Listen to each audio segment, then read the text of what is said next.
25 भारतीयों समेत आज 78 लोग अफगानिस्तान से भारत पहुंचे। मंत्री हरदीप पुरी एयरपोर्ट पर करेंगे अगवानी। आईजीआई एयरपोर्ट पहुंचे लोगों के हाथ में दिखे प्लेकार्ड, लिखा आतंकवाद को हो बर्बाद, बीजेपी जिंदाबाद, मोदी जी धन्यवाद, लगाए वंदे मातरम और भारत माता की जय के नारे।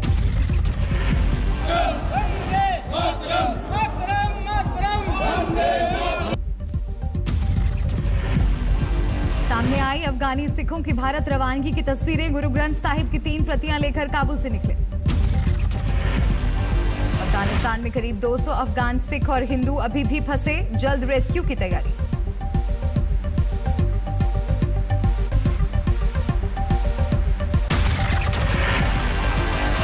काबुल में एयरपोर्ट पर अराजक स्थिति, जैसे तैसे एयरपोर्ट में दाखिल होने की जुगत में दिखे लोग। एयरपोर्ट पर अराजक स्थिति के लिए तालिबान ने अमेरिका को ठहराया जिम्मेदार। अज्ञात हमलावर की फायरिंग में कल एयरपोर्ट पर एक अफगान अफसर की भी गई थी जान।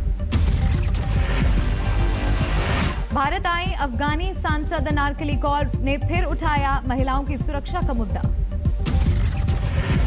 मैं ये सोचती हूँ कि तालिबान तो चेंज नहीं हुआ, अगर चेंज हुआ नेगेटिव चेंज हुआ है।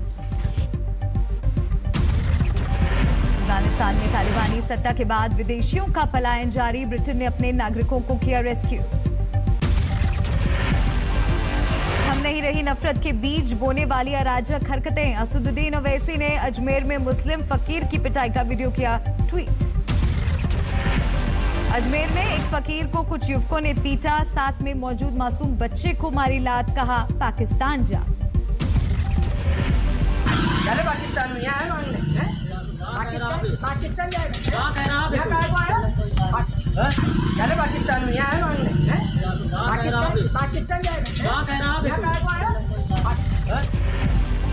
अजमेर के रामगंज इलाके में हुई ये वारदात, पुलिस ने 5 आरोपियों को किया गिरफ्तार। 5 व्यक्तियों को गिरफ्तार किया गया था और इन्हें 151 सीआरपीसी में गिरफ्तार कर पेश किया गया था। मध्य प्रदेश के इंदौर में भी एक चूड़ी वाले से हुई थी बर्बरता, पहचान छिपाने और छेड़खानी का आरोप लगाकर लोगों ने था पीटा। मध्य प्रदेश के गृह मंत्री नरोत्तम मिश्रा ने चूड़ी वाले के खिलाफ जांच का आदेश दिया था। पॉक्सो एक्ट के तहत केस दर्ज। पीड़ित तस्लीम से मारपीट करने के 3 आरोपी भी गिरफ्तार। तस्लीम के समर्थन में थाने का घेराव करने वाले 30 लोगों के खिलाफ भी एफआईआर।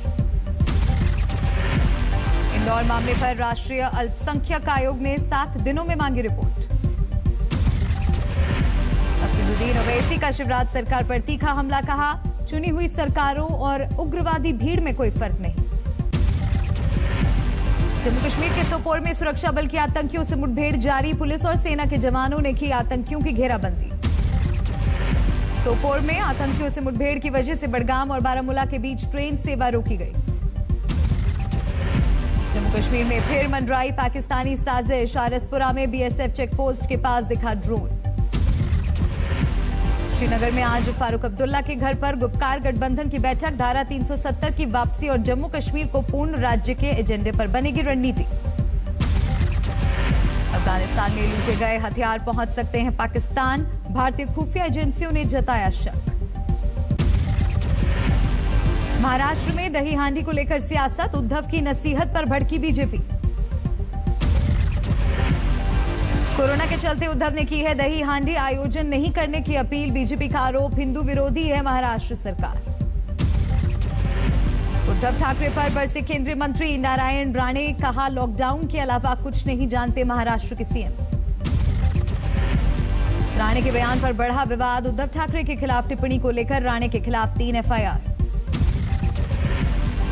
नीतीश राणे ने किया ट्वीट, मेरे घर के बाहर शिवसेना कर सकती है प्रदर्शन, शेर के मांद में घुसने की हिम्मत ना करें, कुछ हुआ तो मेरी जिम्मेदारी नहीं। कोरोना काल में केंद्र के दावे पर भारी पड़ा कैबिनेट मंत्री पुरुषोत्तम रूपाला का बयान, पशुपालन मंत्री रूपाला ने ऑक्सीजन की कमी पर मांगी माफी। केंद्र सरकार ने कोरोना काल में देश में ऑक्सीजन की कमी को किया है खारिज, लेकिन कैबिनेट मंत्री रूपाला ने माफी मांगते हुए कहा मुश्किल वक्त था, ऑक्सीजन नहीं था, डॉक्टरों की कमी थी। गुजरात कांग्रेस के नेता परेश धानानी ने कहा माफी से नहीं बनेगी बात, की है मानव हत्या। देश में कम हो रही है नए कोरोना मामलों की संख्या, 25,400 से ज्यादा नए केस। 24 घंटे के अंदर देश भर में 354 लोगों की कोरोना से मौत। अब तक 4,35,000 लोगों की जा चुकी है जान।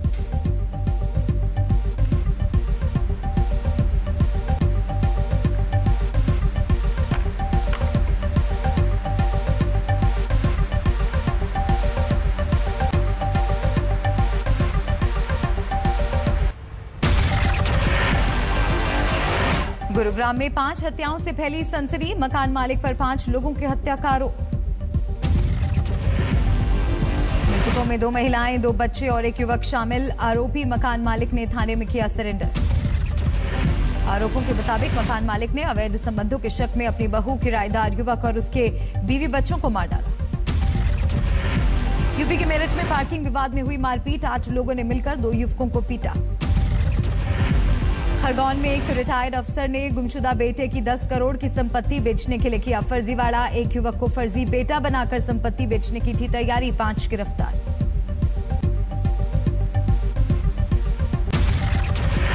उत्तराखंड के चंपावत में चूर-चूर होकर धंसा पहाड़, मलबा गिरने से हाईवे बंद। घटना के दौरान सड़क पर मौजूद थे कई लोग, मलबे के सैलाब से मची अफरा तफरी। हिमाचल प्रदेश में फिर लौटी भूस्खलन की दहशत, शिमला में रिहायशी इलाके के पास टूटकर गिरी भारी भरकम चट्टानें। चट्टान गिरने से आसपास के कई मकानों में पड़ी दरार, रास्ते भी पड़े ठप। चीन सीमा को जोड़ने वाली जोशीमठ मलारी सड़क भूस्खलन के चलते 10 दिनों से ठप, रास्ते में फंसे लोगों का हेलीकॉप्टर से रेस्क्यू।